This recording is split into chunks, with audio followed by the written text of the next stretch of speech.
What's up, guys? Today I'm going to show you how to color grade your drone footage to just get a little more out of it and make it look that much better.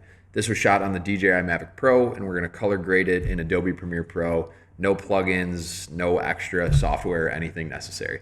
Oh my gosh, I'm not even recording my screen yet. All right, so now that I've got my clip in Adobe Premiere Pro, I'm just going to show you guys how I go through the process. So I'm in the Effects tab here. That's what I like to work in. It's just good with my workflow.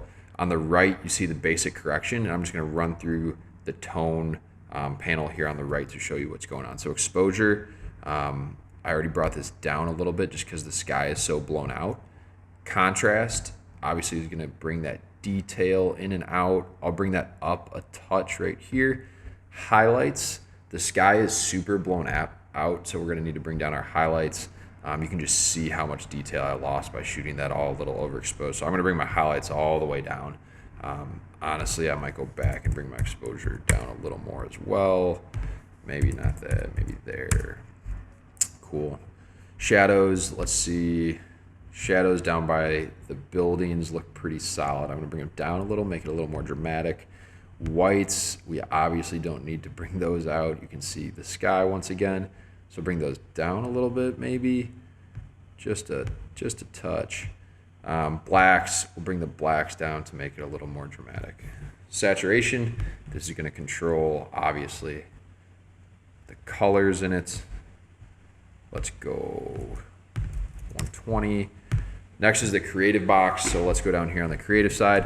I'm not going to do much in the creative. I'm just going to bring the sharpen up a little bit. Drone footage always looks kind of soft compared to DSLR or mirrorless footage.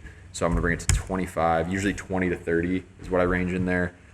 Shadow tint and highlight tint, these are great for kind of sunset, sunrise shots when there may be things like you can see the tones in the sky there that are a little orange, a little red. We can really make those pop a little better if we come down into the shadow tint and highlight tint. So highlight tint, it's going to tint our highlights a certain color. So I'm going to bring these up in the red there. Kind of that red, orange, sunset, dramatic look.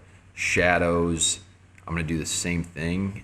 Probably not as much. I'll bring them a little orange. So that way the tint in the sky is going to match the shadow tint down low by the building. So it all looks consistent throughout the scene. Curves, I'm going to go in here. If you've never used the curves tab before, definitely play around with it. It's super, super helpful. It's a little intimidating at first, but these are going to do your mid-tones, your high tones. So I'm going to put a couple points on this line here and just adjust these little by little for you guys. So I'll bring the mids down a little bit. You can see how we catch in the middle of the frame. We catch those colors back in. So I'm going to pull these down. Get that sky nice and dramatic. I'm going to pull, see how the whites go up there near the top. I'm going to pull these down a little bit as well. That's way too much. I'm going to kind of leave this as is here.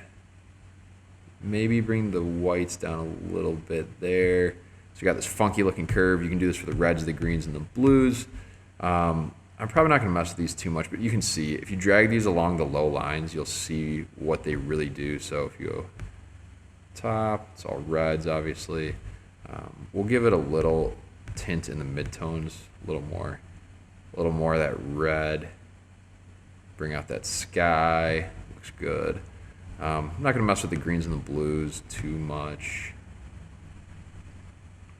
It's almost like too purpley there. That looks good. Come down, color wheels and match. Not going to do much here, if anything. Secondary is your denoise and blur. I'll bring denoise a little bit just because the ISO isn't that great on the Mavic. 15 there. And then vignette, obviously if you want to vignette, you can. I'm not going to vignette it. Maybe you could add a little, if you want to dramatize this scene, add a little bit on kind of the lowers here to make the building pop. But that's pretty much it. It's just really working through first that basic panel and then going through the curves in the creative, the shadow tint and highlight tint. That's where you can really make a difference. That curves, bringing those white tones and mid-tones around. It's a big part of it. I mean, you just learn it from playing around with it a bunch of times. So this is what the original clip looks like. And then if we split this up over the top, let's split this clip, we'll copy it, And I'm going to turn off all the coloring. So that's what we started with. We started with this clip and we ended with this. So there's that. Ready? Boom. Color corrections are super, super important. Awesome. I hope some of that made sense for you guys. So you can tell drone footage like this, super washed out. It's plain. I can see in person when I'm shooting that sunset that the sky is tinted a color. I'm like, oh, it's almost there. The sunset's almost really good.